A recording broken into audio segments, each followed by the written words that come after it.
And welcome to this edition of the Native News Update on this Tuesday, October 18th. I'm your host for today's program, Paul DeMain, and we're going to go right into the news with the information about the passing of Elouise Cobell, the Blackfeet woman who led a 15-year legal fight to force the United States government to account for more than a century of mismanaged land, royalties, and other easement payments. Passed away October 16th. She was 65. Cobell passed at a Great Falls Hospital of complications from cancer, according to her spokesperson, Bill McAllister. Cobell was the lead plaintiff in a lawsuit filed in 1996, claiming the Interior Department had misspent, lost, or stolen billions of dollars meant for Native American land trust account holders dating back to the 1800s. After years of legal wrangling, the two sides in 2009 agreed to settle for $3.4 billion, the largest government class action settlement in U.S. history. The beneficiaries are estimated to be around 500,000 people. Asked what she wanted her legacy to be, Cobell said in a 2010 interview with the Associated Press that she hoped she would inspire a new generation of Native Americans to fight for the rights of others and lift their community out of poverty. President Barack Obama released a statement that said Cobell's work provided a measure of justice to hundreds of thousands of Native Americans, will give more people access to higher education, and will give tribes more control over their own lands. Cobell was born with the Indian name Little Bird Woman, a great-granddaughter of the famous leader Mountain Chief. She grew up with 7 brothers and sisters on the Blackfeet Indian Reservation.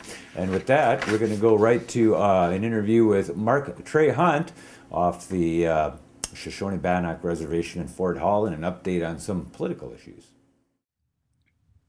Mark Trahant, it's been about a week and a half, 2 weeks since we talked to you last. Give us a little update on budgetary processes and what you're hearing off of Washington, D.C. What's important for Indian country to keep its eye and ears on? Starting to get some hard numbers to know exactly what the budget is going to look like, particularly if the super committee cannot reach a deal. And there are two competing numbers. The first one is the Congressional Budget Office, which is the official score for Congress. And they say that all government programs, except those involving Medicare, which would include most of Indian Health Service, will be hit with about a 7.8% cut in the next budget cycle, working its way down to a 5.5% cut in 2021. So it starts off high and then works low. And then this is year after year. The other number is from a group called the...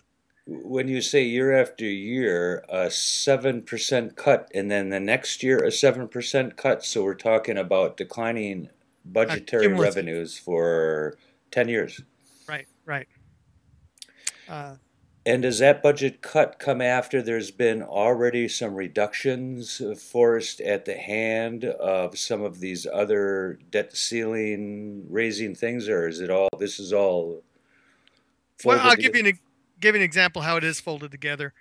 The president asked for Indian Health Service for appropriations about $4.6 billion. And the number that's going to come in from Congress that was actually appropriated through the congressional for the continuing resolution was about 4.1 billion.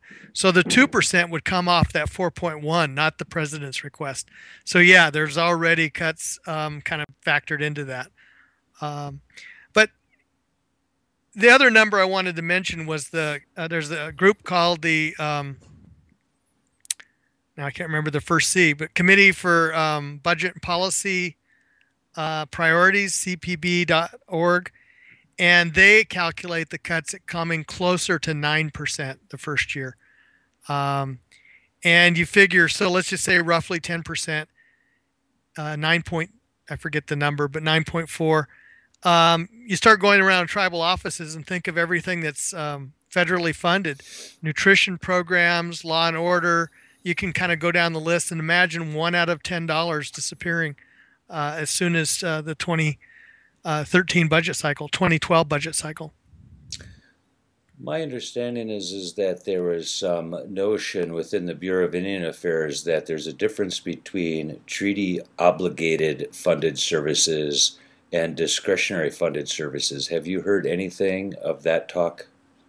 Well, I have, but I don't think in the appropriations process, it's not in law yet. So somebody would actually have to put that in law to make that happen. Uh, and the problem goes back to this whole idea of a super committee. If the super committee cannot reach a deal on what to cut, and there's actually some really strong friends of Indian country on that committee who could make that very case that there are treaty obligations. But absent that, it's straight across the board.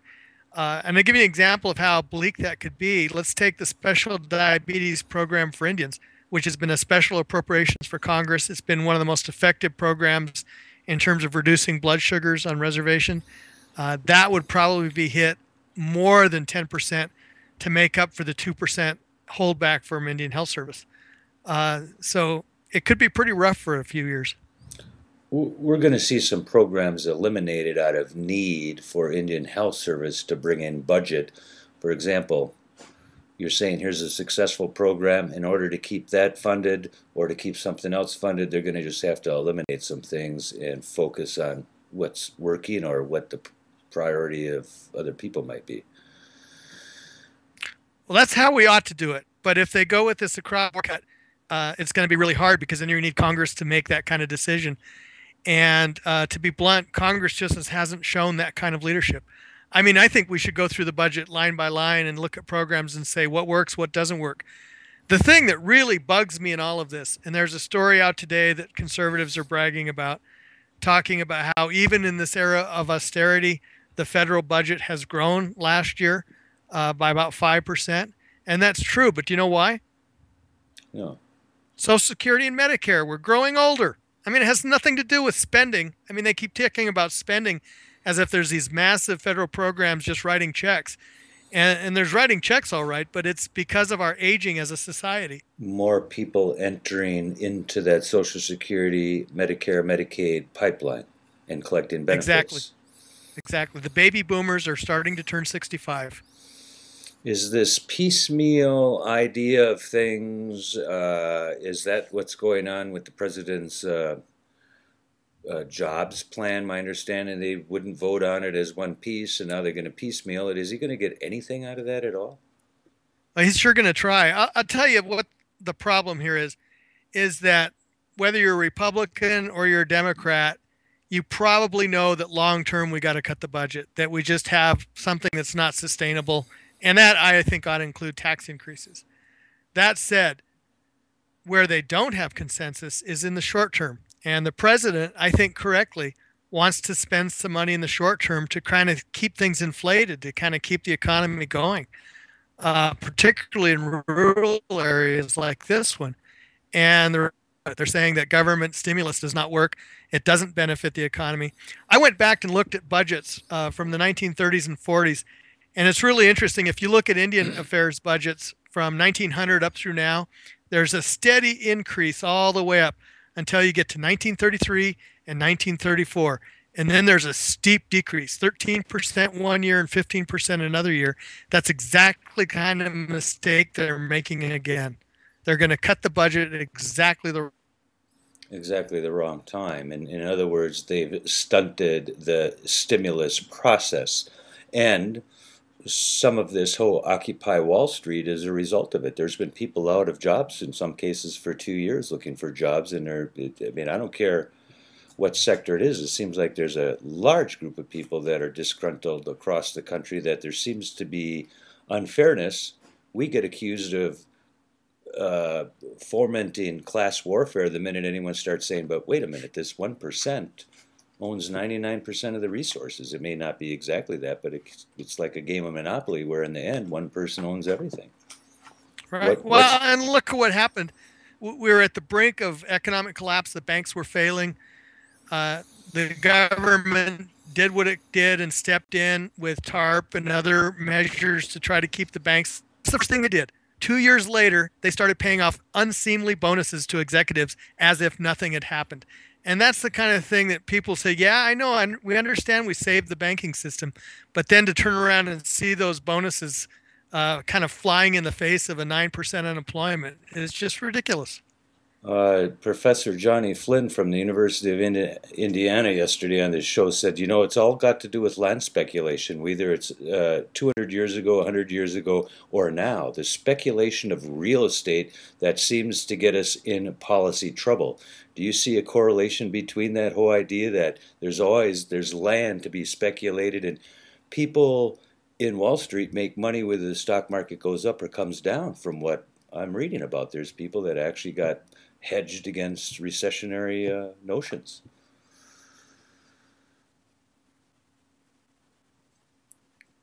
A few people made money going down. To be fair, most lost their shirts. There's a really good book about that called The Big Short, which chronicles some of the people that saw the first crisis coming and made a bundle of money off of it. But for the most part, the people on Wall Street lost money like everybody else through their pension funds primarily. Yeah, that's interesting. I suppose, yeah, pension funds. They're barely back up there where they used to be. The world economy is still shaking. What's next on the scene? We got another resolution trying to keep the government open coming up. What are we should be looking for in Indian country in particular? Well, the first budget, I mean, we have a couple of weeks before the first super committee report comes out, and that'll kind of give an indication on whether they're going to be able to reach a deal or not, depending on how close they are. I'm going to actually speak at the National Congress of American Indians, and one of the messages I want to get out is for tribes to prepare and prepare alternative strategies. Just be ready for this, because one of the unfortunate things with a budget cut that comes this fast is laying off people is not cheap. There's severance issues, there's early retirement issues, all of which are a cost to the process. And if you're not prepared for that, it makes the cuts even worse because you have to take that out of program money. So I want to see what I can do to get tribes ready for this avalanche. You've been a proponent of saying if you got cash, hang on to it right now. Hang on to cash. Wouldn't it be more prudent to say if you got cash, spend it all, because that's what's going to get the economy going, or that's just not our responsibility? Or I mean, I understand hang on to your cash and use it rather than credit. Right. Well, certainly the argument is if everyone did spend a little bit, it would boost the economy. But I think we actually have to go through a fundamental change, and that is we're going to have a much smaller generation than the one we were, and so you're not going to be able to base that economy on growth. It's going to have to be based on something else, and that's going to require a rejiggering of kind of everything. I'm actually writing a book on the idea that this is the generation of Americans that are going to have to tell their kids at some point, you are not going to have what we had because the world cannot take that much consumption. We've got to set it up differently for you. And that means changing the definition of success. Indian country is in a great spot for that because we don't have, the credit hangover. We don't have the land speculation. We have a lot lower base to build from, and I think a stabler base to build from. That's interesting. We announced the passing of Elouise Cobell on the front end of this program. In the last 30 seconds, what's your impression about Elouise? Well, she stuck with a very long, tough lawsuit trying to get the United States government to live up to its property management for accounts that American Indians held in trust.